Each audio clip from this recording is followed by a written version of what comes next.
Hola, muy buenas noches, bienvenidos a otra emisión del Economista TV. Vamos a comenzar el programa de hoy conversando, por supuesto, sobre estos temas que están conmocionando a la opinión pública, la ocupación de espacios públicos en la ciudad de Buenos Aires, el conflicto planteado entre el gobierno nacional y el gobierno municipal y una situación abierta que no sabemos cómo va a concluir.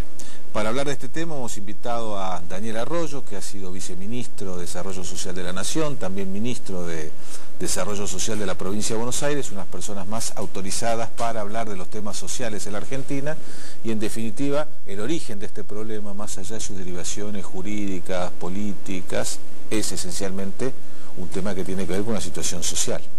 Sin duda, yo creo que acá hay una base de problema social que yo creo que tiene tres cuestiones centrales para analizarse. Primero, hay un déficit de vivienda evidente en el Gran Buenos Aires y la Ciudad de Buenos Aires, en el área metropolitana. En la Argentina, 14 millones de personas viven en el 1% del espacio físico y ahí tenemos 2,5 millones de personas que viven en villas, barrios y asentamientos. En la Ciudad de Buenos Aires faltan 50.000 viviendas y se está construyendo un ritmo de 80 viviendas por año. Ahí hay un primer problema central. El que no tiene lugar, el que vive hacinado, está en la peor situación. La pobreza con hacinamiento es la peor situación. Yo creo que ahí está la primera cuestión.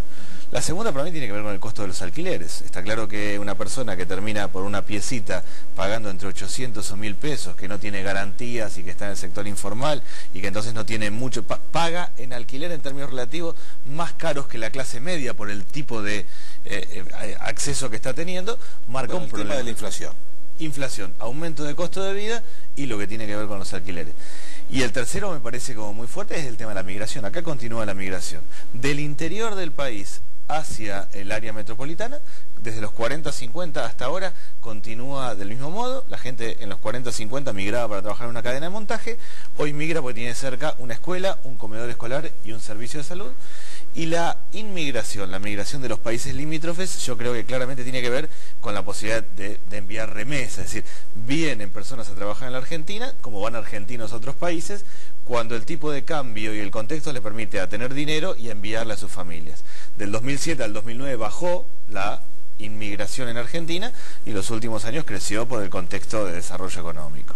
Yo diría que esas tres cuestiones son las que marcan el núcleo del problema. Después lo que ha habido acá son problemas políticos fuertes, una tensión, me parece que un mal manejo de varias cuestiones, pero diría que la base del conflicto tiene que ver con falta de vivienda, con inflación y alquileres altos y con un esquema que en la medida que no desarrollemos servicios, sistemas de salud y educación en el interior del país y el Mercosur no cree un fondo para desarrollar infraestructura en salud y educación, la migración sobre el área metropolitana va a ser permanente. Bueno, estás apuntando, Daniela, a una falta evidente de coordinación. Primero dentro del propio país, es decir, acá tenemos un área metropolitana que vos describías recién, el 1% del territorio nacional y que concentra una población enorme. Sin embargo, tenemos muy poca coordinación entre la ciudad de Buenos Aires y la provincia de Buenos Aires y los municipios que lindan con la ciudad. Son problemas comunes, pero las respuestas se buscan de manera aislada. Acá ha habido también un fracaso, evidentemente, en la coordinación de distintas instancias de gobierno. Sí, me parece que lo que viene... Te lo pregunto por tu experiencia, porque vos estuviste como viceministro a nivel nacional, fuiste ministro en la provincia de Buenos Aires. No, lo veo claramente así. La diferencia entre la ciudad de Buenos Aires y el conurbano bonaerense es simplemente la General Paz. Para las personas van y vienen a trabajar permanentemente, entran y salen. En la ciudad de Buenos Aires viven 3 millones de personas todos los días y entran a trabajar 3,5 millones más, con lo cual eso es un área integrada. Yo creo que un desafío para futuro es tener una autoridad metropolitana, es decir, hay temas como el transporte, como la vivienda, como la migración, como los servicios de salud y educación, que hay que tomarlos en su conjunto. Estamos hablando de 14 millones de personas, no solo 3 millones en la ciudad de Buenos Aires. La otra cuestión que me parece que hay que articular es sobre todo con la migración interna. En la Argentina la migración viene del noroeste, de Salta, Jujuy, Catamarca, Santiago del Estero y Tucumán, y del noreste, Chaco, Misiones, Formosa y Corrientes, que claramente tiene que ver con falta de oportunidades económicas. Son regiones que se están desarrollando económicamente de manera importante, pero no con un tipo de actividad productiva que genere oportunidades o trabajo, entonces la gente sigue migrando. Migra a una situación de hacinamiento, y ahí es donde me parece que está el núcleo del problema, es decir, muchas personas viviendo en un cuarto, con poco lugar. En el área metropolitana, 30% de las madres son menores de 24 años, con lo cual una mamá jovencita se queda a vivir en la casa con el novio, con el hijo, un nuevo fenómeno de hacinamiento. Esto se resuelve en gran medida con construcción de viviendas y con red de servicios de salud y educación fuera del área metropolitana también.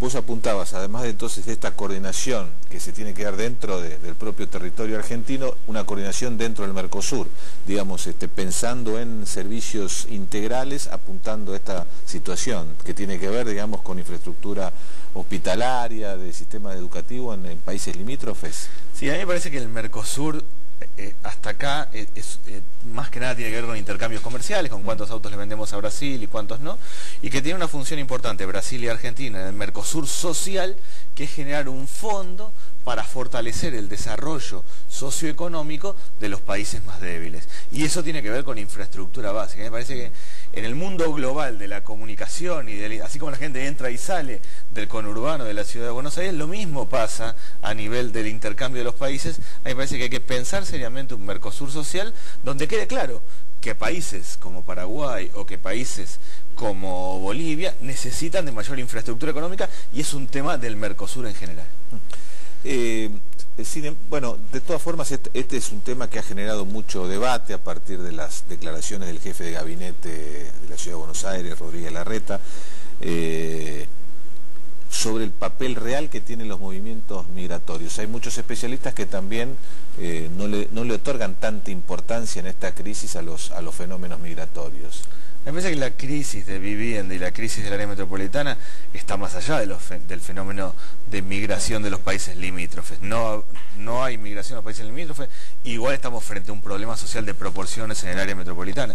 Esto lo que viene es aumentar un problema que de base es un problema social que tiene que ver con falta de vivienda, con falta de infraestructura básica, con informalidad económica y con una combinación de violencia, conflicto, informalidad económica, tensión, todo junto, que la sufren más los jóvenes especialmente y las personas que no tienen piso de material, no tienen los servicios básicos. Nosotros en nuestro país todavía tenemos un 12% de la gente que no tiene lo mínimo, que es pobreza estructural, que no tiene piso de material, que vive más parecido al siglo XIX que al siglo XXI. Más allá del fenómeno de la inmigración, lo que es un fenómeno de pobreza extrema, donde ha habido obra pública en los últimos años sin duda, pero que falta todavía. Precisamente de esto te quería preguntar, porque mucha gente se debe estar preguntando, pero bueno, la Argentina tuvo un periodo de crecimiento económico, probablemente el más prolongado y más pronunciado de su historia. Se han anunciado muchas veces mejoras en los indicadores sociales, una reducción de la tasa de desempleo de los altos niveles que hubo a fines de los 90 y principio de siglo. Sin embargo, tenemos estos indicadores sociales que parecen incompatibles con ese crecimiento económico. Yo diría esto, me parece que nosotros tuvimos una década ganada en términos sociales, la pobreza empezó en el 57% y terminó en el 30%, y el desempleo empezó en el 27% y termina cerca del 10%. Es decir, ha mejorado la situación, no se dio vuelta, no dio un cambio drástico, pero mejoró la situación. Ahora, los problemas que tenemos para adelante son diversos. Es el área metropolitana, son los 900.000 jóvenes que no estudian ni trabajan, es el 40% de la gente que trabaja en el sector informal y no tiene boleta de salario y sufre más la inflación, porque la inflación de segundas marcas es más que la primera y no puede acceder a tener un boleto de alquiler o a un crédito hipotecario. Es lo que tiene que ver con infraestructura básica. Yo diría que con la asignación universal por hijo, que el gobierno llevó adelante, y yo creo que es una buena medida, a fines del 2009 cerramos un primer ciclo de políticas sociales que marca un piso. Ahora vienen nuevas tareas que hay que encarar, y esas son de mayor complejidad y donde los grandes centros urbanos tienen un rol central. Desde el punto de vista político, ¿cómo se maneja una situación como la que se vive actualmente, con más coordinación entre el nivel nacional, entre el gobierno nacional y el gobierno local, con líderes locales, de las comunidades que están involucradas, líderes sociales. A mí me parece, lo que tenemos hoy es un fenómeno. Yo creo que los fenómenos en los asentamientos en Argentina son muy diferentes a los de Brasil. En Brasil, en una favela, hay un Estado dentro del Estado y alguien que domina ese territorio. En Argentina no es así. En Argentina hay distintos líderes y punteros, cada uno vinculado con el Estado, que tratan de tener servicios que les lleva el Estado, pero no hay un Estado por fuera del resto. En ese esquema lo que está faltando es coordinación, y en el caso puntual de la toma del Parque Indoamericano, la discusión jurisdiccional sobre a quién le corresponde, lo que llevó es a una parte de los vecinos a actuar por mano propia, es decir, si no está el Estado tenemos que estar nosotros. Yo diría que esto es una línea que no se puede pasar, una línea que no se puede pasar, y que el conflicto social se transforme en muerte y en conflicto, y que el Estado desaparezca. Eso no nos puede pasar en este contexto de crecimiento económico, en una sociedad del siglo XXI, y la base es la coordinación, pero también una política clara respecto. Sí, la ciudad no puede hacer 50.000 viviendas en un año, pero 80 en un año está muy lejos del marco que hay que hacer. Hay que empezar a tener pautas claras para futuro. Muy bien, Daniel Arroyo, muchas gracias por estar en el programa. No, gracias. Hacemos ahora un corte y ya venimos.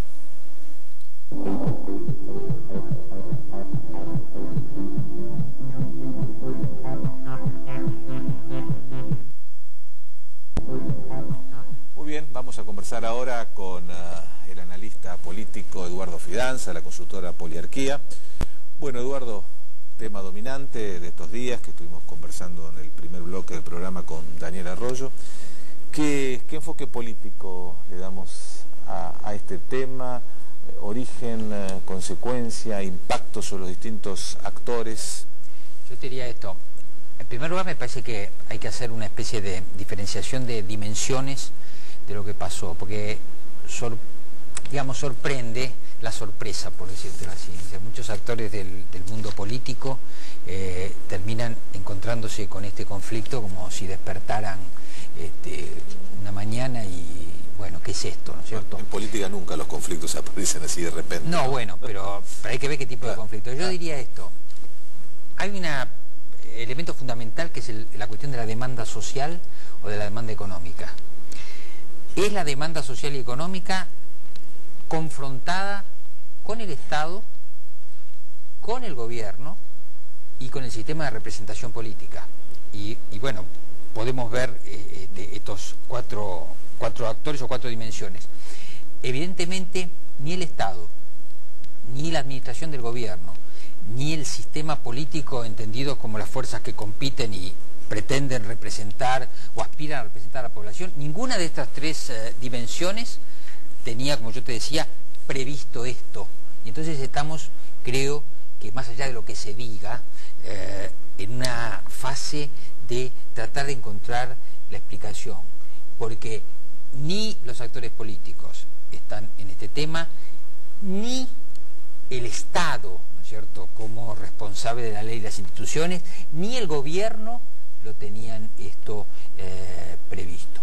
Y además lo están enfocando desde perspectivas, yo te diría, ideológicas distintas. Entonces yo diría, un Estado no preparado, un gobierno superado por las demandas y un sistema de actores políticos que están más imbuidos en el aspecto electoral que en un aspecto político más a mediano plazo, bueno, se confrontan con una situación y no la saben descifrar, no la han descodificado todavía.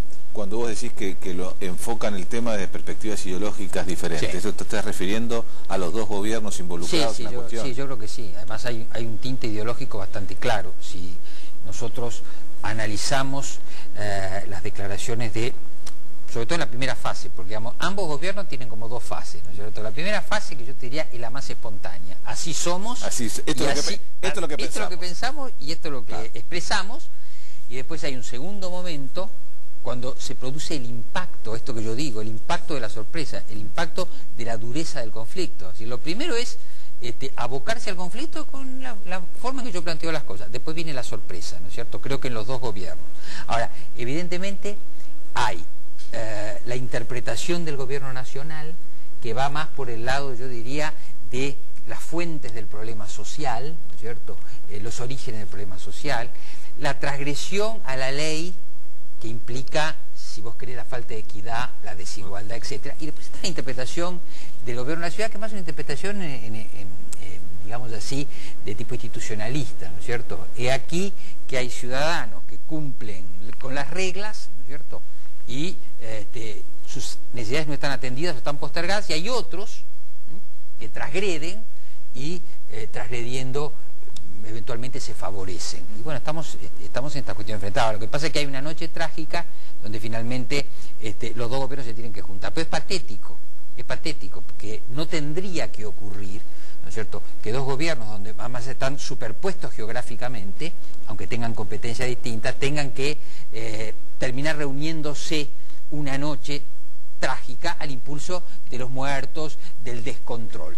Y esto sí que me parece que es un punto importante. Yo no creo que haya demasiados antecedentes en el mundo de un gobierno local al cual el gobierno nacional lo desatiende. Y esto sí me parece que es un punto que hay que considerar, ¿no es cierto? Hay una diferencia, hay un conflicto por el cual, más allá de que nos gusten o nos disgusten los lineamientos del gobierno de la Ciudad de Buenos Aires, la verdad que cuando, y por lo que uno sabe, cuando Macri dice no me atienden el teléfono, la verdad es que no se lo atienden. ¿Cómo crees que va a reaccionar el conjunto de la sociedad frente a este tema? Estamos hablando un poco de cuál ha sido la respuesta de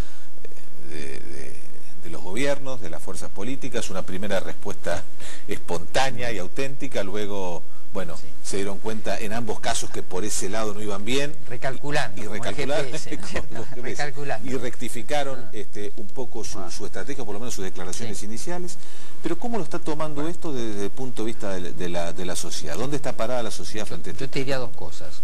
Diferenciemos, en términos de impacto político, la Ciudad de Buenos Aires con el resto del país. Y dentro de la Ciudad de Buenos Aires, esta brecha, ¿no es cierto?, que planteaba recién Arroyo, entre los que están en condiciones de consumir, de garantizarse una vivienda, una salud, una educación, un trabajo registrado, y los que están fuera de esto.